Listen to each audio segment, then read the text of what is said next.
ओम श्री गणेशाय नम नमस्कार बंधुगण आपण मानकु आम यूट्यूब चैनल को स्वागत।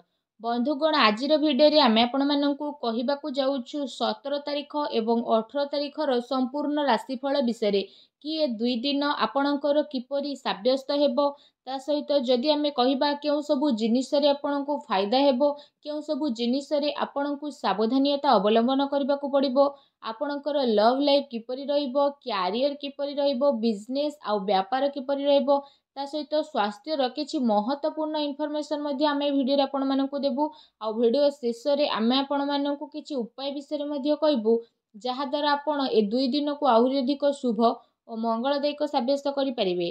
तेणु आगो को भिडियो आरंभ करबा पूर्व आमर आपण को रिक्वेस्ट जदि आपण हमर ए चैनल ले नुआ करी आछन तो चैनल को सब्सक्राइब करंतु सांगर नोटिफिकेशन बेल को मध्ये ऑन करंतु जहा द्वारा समय समय रे सह नुआ नुआ भिडियो नोटिफिकेशन आपण को मिलि जिवो। तो आसंतु जानिबा किपरि रहिबो आपणक पई विशेष भाबरे 17 और 18 तारिखर दिन। जदि सबुठारु प्रथमे आमे आपणको कहिबु कि ए दिन रे कोन आपणक पई पॉजिटिव रहबा पई जाउची जदि विशेष भाबरे आमे आपण मानकु कहिबु कि ए दिन रे विद्यार्थी मानकु इंटरव्यू आउ क्यारियर संबंधित परीक्षा रे सफलता विशेष भाबरे मिलिबार पूर्ण सफलता रहिची। सेथिपई विशेष भाबरे निजर पाठ पढ़ा प्रति एकाग्रचित्त रुहंतु आपणकर संतुलित दिनचर्या कारणरू अधिकतर काम समय सह आपणकर पूरा हेबो। ता सहित जदि कहिबा कोनोसी धार्मिक प्रवृत्तिर व्यक्तिଙ୍କ द्वारा आपणकर साक्षात आपणकर विचार धारा रे सकारात्मक परिवर्तन नेकी आसीबो तथा जीवन सह जड़ित प्रतिटी कार्य को करिवार बहुत भल नजरिया मध्ये आपणको प्राप्त होई जिवो। आर्थिक स्थिति आपणकर काफी भल रहइबो ता सहित संपर्कियों सह मनोरंजन संबंधित प्रोग्राम मध्ये आपण बनेबे आ संबंध रे घनिष्ठता तो मध्ये देखा देबो। किछि टाइम रु जेउ कार्यपति विशेष भाबरे आपण परिश्रम करुथिले एबे से सबुर विशेष भाबरे शुभ परिणाम आशा ठारु अधिक आपणको प्राप्त हेबो। धार्मिक कार्यपति आपणकर रुचि मध्ये बढ़िबो। पूर्व किछि टाइम रे जेउ सबु कार्य रे आपणकर रोकाबट आसुथिला एबे से सबु कार्य बहुत ही सरलर एवं आसानी सह सुधुरी मध्ये जीवो। वस्त्र आभूषण जेपरि किणा किणी रे आपणक टाइम को स्पेंड करिवे समय आपणक सपक्षरे जीव तेणु ताकू सम्मान करंतु। कोनोसी शुभ समाचार मिलिबा द्वारा घर रे खुशीर माहौल रहिबो। आपणक परिश्रम द्वारा महत्वपूर्ण कार्य सब मध्ये आपणकर संपन्न हेबो। आपणक योग्यता और क्षमता उपरे परिवार सदस्य माने विशेष भाबरे गर्व अनुभव करिवे। कौनसी व्यक्तिर परामर्श आउ सहयोग आपणकर हजि जाइथिबा प्रतिष्ठा को पुणी थरे हासिल करिवो जहा द्वारा आपणकर आत्मविश्वास रे वृद्धि हेबो। घरे कौनसी धार्मिक आयोजन मध्ये आपणकर संपूर्ण होई पारे। ता सहित जदि कहिबा आजिर दिन आपणकर बहुत भल दिन सिद्ध हेबो। ए दिन रे आपणको नुआ नुआ सफलता मिलिबार अनेक ही जोग बनु अछि। ता सहित आसंतु जानिबा ए दिन रे आपणको पई कोन नेगेटिव रहइबो। फ्रेंड्स को सहित ए दिन रे आपण अजथा बुलाबुली रे निजर समय को व्यर्थ करंतु नाही। निजर शारीरिक ऊर्जा को बनै कि रखंतु। अलस्वामी मनोरंजन रे समय व्यतीत करबा परिवर्ते बनुथुबा कार्य रे आपणकर रोकाबट आसी पारे। निजर महत्वपूर्ण दस्तावेज को संभाली कि रखंतु। केही यार भूल व्यवहार मध्य करि पारे। ए कारण जदि कहिबा आपणकर स्वाभिमान को मध्य आघात पहुंचीबो। ता सहित संतानक गतिविधि रे कड़ा नजर रखंतु। पिलांकर समस्या को शांतिपूर्ण भाबरे सुझांतु आउ रागे कि किंबा क्रोध करिकि तांको भितरे अहंकार भावना आपण उत्पन्न करि पारंती। काल्पनिक कथा उपरे अधिक ध्यान न देकी यथार्थ उपरे विश्वास करबा पई ट्राई करंतु किंतु ध्यान रखंतु कोनोसी भी कार्य को करिबा पूर्वरु तार भल खराब दुईटी स्थिति उपरे विचार करिवार अति आवश्यकता रखिछि कारण कौनसी भूल हेबार संभावना रहिछि। या सहित अधिकतर ए दिन समय घरु आपण बाहर व्यतीत करिवे किंतु सफलता प्राप्त करिबा पई मर्यादार ध्यान रखिबा आपणक पई अति आवश्यक रहिछि।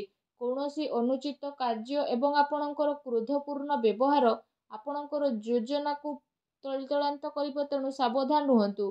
अन्यर सुझाइबारे गंभीरता रखंतु तथा अजथा खर्चरू बंचिकी रुहंतु। अजथारे कौनसी महत्वपूर्ण खर्च आपणको सामना को आसी पारे। ता सहित कौनसी निकट संबंधीयों द्वारा मतभेद हेबार पूरा संभावना रहिछि तेणु आपण सावधान रुहंतु। आसंतु जानिबा ए दिन रे आपणकर लव लाइफ किपरि रहिबो। वैवाहिक जीवन सुखमय रहिबो। ପ୍ରେମ ସମ୍ବନ୍ଧରେ ଆପଣଙ୍କର କାଫି ମଜବୁତତା ଦେଖିବାକୁ ମିଳିବ। ପ୍ରେମ ସମ୍ବନ୍ଧ ପାଇଁ ଏ ଦିନ ବହୁତ ହି ଅନୁକୂଳ ଭରା ସାବ୍ୟସ୍ତ ହେବ। ପାରିବାରିକ ଗତିବିଧିରେ ଆପଣଙ୍କର ସହଯୋଗ ଆଉ ସମର୍ପଣ ବାତାବରଣକୁ ଆହୁରି ଅଧିକ ଖୁସି ଭରା ବନେଇକି ଦେବ ତଥା ଆପୋଷିକ ସମ୍ବନ୍ଧରେ ଆହୁରି ଅଧିକ ଘନିଷ୍ଠତା ଦେଖିବାକୁ ମିଳିବ। ପତି ପତ୍ନୀଙ୍କ ସମ୍ବନ୍ଧରେ ତ ମଧୁରତା ରହିବ। କୌଣସି ମହତ୍ତ୍ୱପୂର୍ଣ୍ଣ କାର୍ଯ୍ୟରେ ନିଜ ଜୀବନସାଥୀଙ୍କର ଆପଣ ସଦାସର୍ବଦା ପରାମର୍ଶ ନେବେ। ପ୍ରେମ ସମ୍ବନ୍ଧକୁ ଆହୁରି ଅଧିକ ମଜବୁତ ବନେଇବା ପାଇଁ ଆପଣଙ୍କ ପାଇଁ ବହୁତ ହି ଭଲ ଦିନ ସାବ୍ୟସ୍ତ ହେବ। ଆସନ୍ତୁ ଜାଣିବା ଆଜି ଆପଣଙ୍କର ବ୍ୟବସାୟ କ୍ୟାରିୟର କିପରି ରହିବ। ଯଦି କହିବା ଏ 2 ଦିନରେ ଗ୍ରହର ସ୍ଥିତି ଆପଣଙ୍କ ସପକ୍ଷରେ ଯେହେତୁ ଯିବ ତ କିଛି ଭଲ କାର୍ଯ୍ୟ ଆପଣଙ୍କର ସଫଳ ହେବ ତଥା ଲାଭର ଉଚିତ ଅବସର ମଧ୍ୟ ଆପଣଙ୍କୁ ପ୍ରାପ୍ତ ହୋଇଯିବ। ଚାକିରି ପେଶା ବ୍ୟକ୍ତିମାନେ ନିଜର କାର୍ଯ୍ୟକୁ ବହୁତ ଅଧିକ ଧ୍ୟାନପୂର୍ବକ ଦେବେ। କୌଣସି ଭୁଲ ହେବାର ଏ ଦିନରେ ସମ୍ଭାବନା ମଧ୍ୟ ବନୁଛି। ତା ସହିତ ଦୈନିକ ଆୟରେ ବୃଦ୍ଧି ହେବ।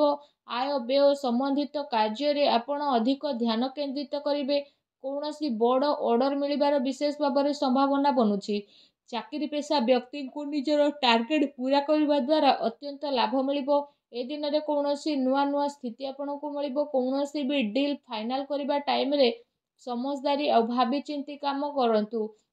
ଲାଭର ମାର୍ଗ ପ୍ରସ୍ତୁତ ହେବାର ବିଶେଷ ଭାବରେ ଯୋଗ ବନୁଛି ତଥା ସମୟର ଆପଣ ଭରପୁର ସଦୁପଯୋଗ କରିବେ। ବ୍ୟବସାୟିକ ଗତିବିଧି ମଧ୍ୟ ଆପଣଙ୍କର ସୁଚାରୁ ରୂପରେ ଚାଲିବ।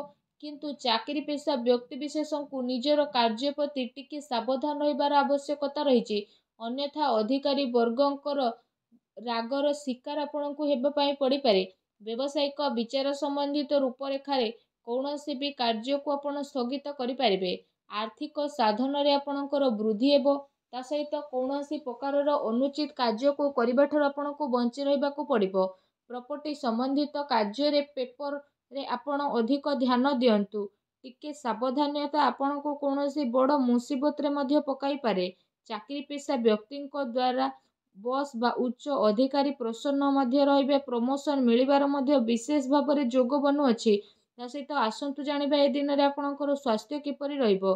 ଏ ଦିନରେ ତଳେ ପଡ଼ିବା ବା ବାହନ ଆଦିରେ ଆଘାତ ଲାଗିବାର ବିଶେଷ ଭାବରେ ସମ୍ଭାବନା ଆପଣଙ୍କ ପାଇଁ ବନୁଛି। ସେଥିପାଇଁ ଏ ଦିନରେ ଆପଣ ଅତ୍ୟଧିକ ସାବଧାନ ରୁହନ୍ତୁ। ଏମିତିରେ ଏ ଦିନରେ ଆପଣଙ୍କ ସ୍ୱାସ୍ଥ୍ୟ ବହୁତ ହି ଭଲ ରହିବ। ତା ସହିତ ନିଜ ସ୍ୱାସ୍ଥ୍ୟକୁ ଆହୁରି ଅଧିକ ଭଲ ରଖିବା ପାଇଁ ଆପଣ ପ୍ରତ୍ୟେକ ଦିନ ଯୋଗ କରନ୍ତୁ, ବ୍ୟାୟାମ କରନ୍ତୁ ଏବଂ ସୁସ୍ଥ ରୁହନ୍ତୁ। ଆସନ୍ତୁ ଜାଣିବା ଏ 2 ଦିନରେ ଆପଣଙ୍କ ପାଇଁ କ'ଣ ବିଶେଷ ଉପାୟ ରହିଛି।